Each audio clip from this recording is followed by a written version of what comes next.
voilà, j'aurais voulu en profiter, vu que vous êtes sur le marché, pour vous demander ce que vous pensiez en fait de la problématique que les jeunes rencontrent à partir du moment où on s'installe en colocation, et que si, par malheur, on se retrouve au chômage, on perd notre statut en tout cas d'isolé.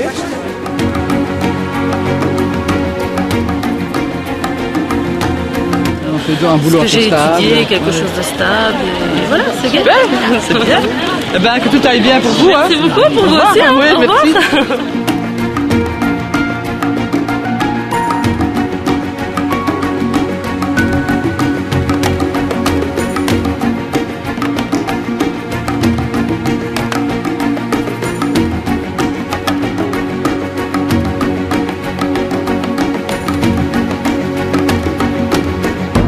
Voilà, moi je voulais un peu te parler de ce que je rencontre assez souvent quand je me balade, je suis sur le marché ou ailleurs. Bon, les gens évidemment ils m'interpellent parce qu'ils me reconnaissent.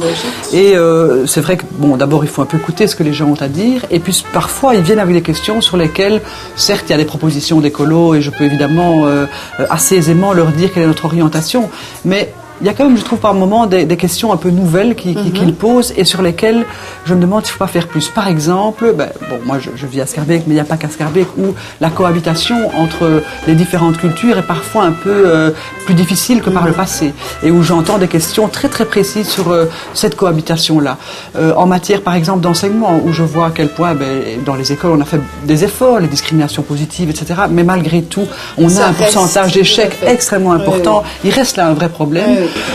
Mais donc, moi, je suis directrice d'une école en discrimination positive et c'est vrai que je me demande un petit peu si les moyens, on doit surtout continuer à travailler avec les écoles en D+, parce qu'on a vraiment de grands besoins, mais je me demande s'il n'y a pas un peu un gaspillage dans la manière d'utiliser les moyens. À l'heure actuelle, nous sommes dans un stade de réflexion où nous avons invité une série de personnes généralement étrangères à Écolo ou même qui ont acquis une expérience dans l'enseignement, même s'ils sont à Écolo. Vous êtes instituteur et qu'est-ce que vous êtes venu chercher ici à ce débat ? Énormément de réponses, parce que les réponses ne sont pas toujours présentes là où on les attend, notamment dans le milieu professionnel. Donc c'est une opportunité, j'espère qu'elle va pouvoir répondre à mon attente. Les réponses sont multiples. La situation dans l'enseignement est particulièrement dégradée aujourd'hui. Les élèves ont difficile, le décrochage scolaire existe. Les problèmes sont multiples, donc ce n'est pas au sein de notre lieu de travail que l'on obtient des réponses. Il y a comme ça toutes sortes de questions sur lesquelles, voilà, je te le livre tel quel.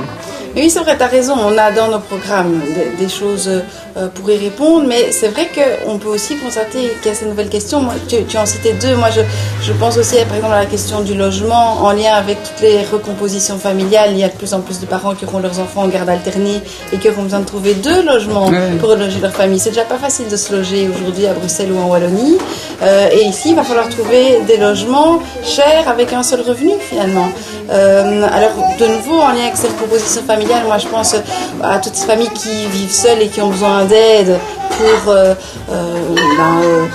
s'occuper du ménage, faire des petits titre service voilà. Par exemple. Alors est-ce que les titres services c'est vraiment la bonne réponse? Et j'utilise entre autres les titres services pour une partie en tout cas de notre activité, et je suis un peu surpris de votre réaction parce qu'en tant qu'utilisateur, et si je vous parle en tant qu'utilisateur, c'est une réponse qui était pour nous la seule réponse possible. On a d'abord travaillé avec les ALE, donc on est passé au titre service, et j'ai envie de dire, comment pourrions-nous trouver d'autres solutions que celle-là? Dans des réunions comme ça, dans de telles séances, si on peut dire, on est, très attentif à tous les commentaires qui peuvent se tenir, et toutes les idées sont les bienvenues, que pour nous ouvrir un petit peu, voir autre chose que le monde du travail, hein, et voir aussi ce que pensent les politiques par rapport à cette notion des titres-services. Hein.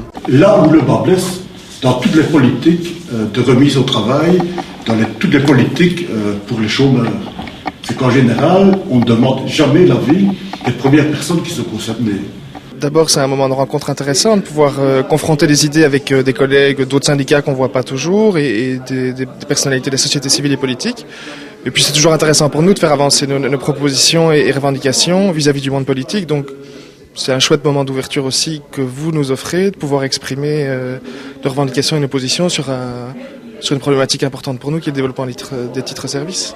C'est vraiment enthousiasmant d'entendre, de confronter les points de vue. Ici, on avait, c'est vrai, beaucoup de représentants du monde syndical, mais il y avait aussi quelqu'un qui utilise des titres-services, un employeur. Et on a vraiment confronté nos idées. Un président de CPS a expliqué comment il faisait vivre le système dans le respect des travailleurs, de la bonne manière, je pense, pour créer de l'emploi et aider les gens à s'accrocher. Mais on a aussi vu toutes les dérives d'un système. Et ça va nous aider à la fois dans l'écriture de notre programme, mais à très court terme, dans mon travail de parlementaire. Moi, j'ai des dizaines de questions pertinentes à poser au ministre qui s'occupe de l'emploi, notamment.